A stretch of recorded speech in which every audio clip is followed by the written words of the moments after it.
Okay, everybody, I have a couple of really interesting dreams from young boys. One of them's 5 years old and one of them's 8 years old, and they both sort of say the same thing. I'm going to do them one in a video and one in another video, so be sure and look through the video list to watch them both. Okay, this one was from Rebecca in Oklahoma. This was from her 5-year-old son. She says, "Hi, I have a dream I would like to share that my 5-year-old son had about a month ago. I feel the need to share this with as many people as possible. Before I tell you, I want to point out that he's never had a dream like this before and had no prior knowledge about the rapture or second coming or anything of that nature. Furthermore, he has Asperger's syndrome, otherwise known as autism spectrum disorder. He woke up one morning and immediately began telling me about a quote-unquote scary dream he had. When he started telling me about his dream, he was a little scared, but that soon changed to excitement. He was so excited when he told me. He said people were floating up in the sky. He said that Jesus knew where we were and made a hole in the roof. He said that we were floating up slowly and then we went boom and went up really fast. He said it was like we had rockets on our feet."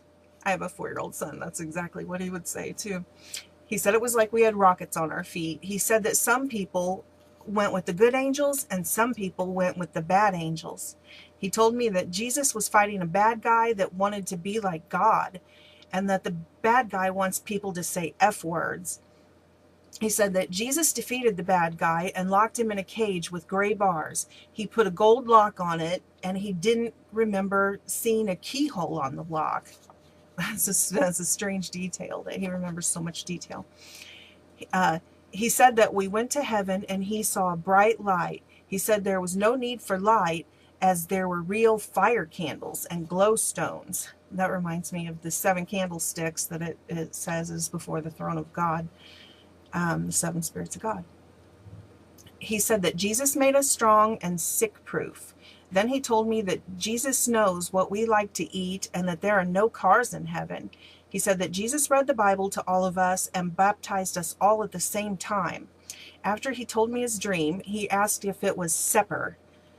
So I asked him, what did he mean? He got very mad and asked me again if it was Sepper. And I said, September? And he said, yes, Mommy. Is it Sepper in the world? And I said, no, it's not September yet. I told him it was May. He was very concerned about it being September and seemed very frustrated. He has since not had another dream since. And she goes on to ask about, will the rapture happen in September? I know that's all the rage on the internet right now. Everybody's talking about September and the final blood moon and, everything like that. I don't know. God hasn't told me anything about that date specifically. In my rapture vision, it was still green grass and there weren't orange leaves on the trees or anything. But then in September here, it's not yet. It's not until October, closer to Halloween time that we start to see the fall leaves. So, I don't know. I'm certainly not setting any dates. I don't know. I don't want anybody to be pushed away from the faith, with like the whole 2012 thing or Y2K thing. I know this is picking up a lot of speed on the internet, this September thing. But this is really interesting because this is a 5-year-old that doesn't even know the months of the year yet.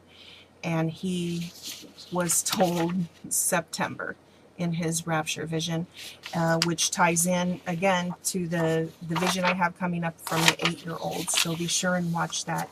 And I love all you guys, and God bless you.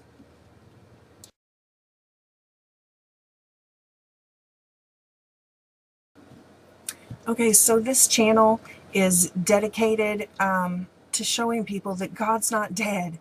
He still speaks. He still speaks to his people through dreams and visions and supernatural encounters.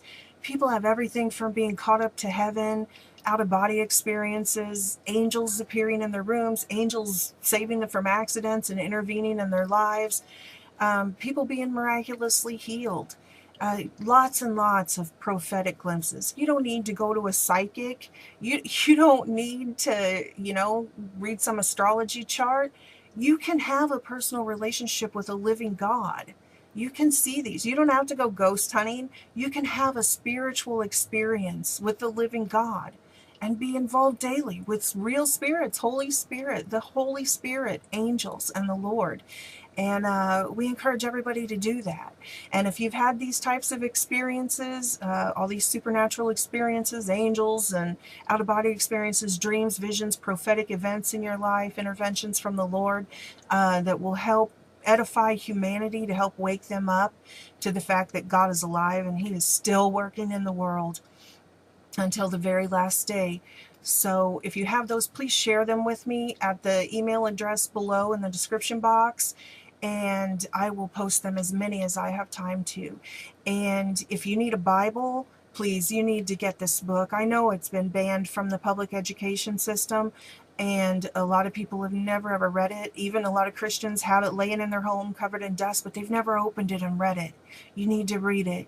You need to read it, and you need to find out the truth, and you need to get ready, because Jesus Christ is coming back soon.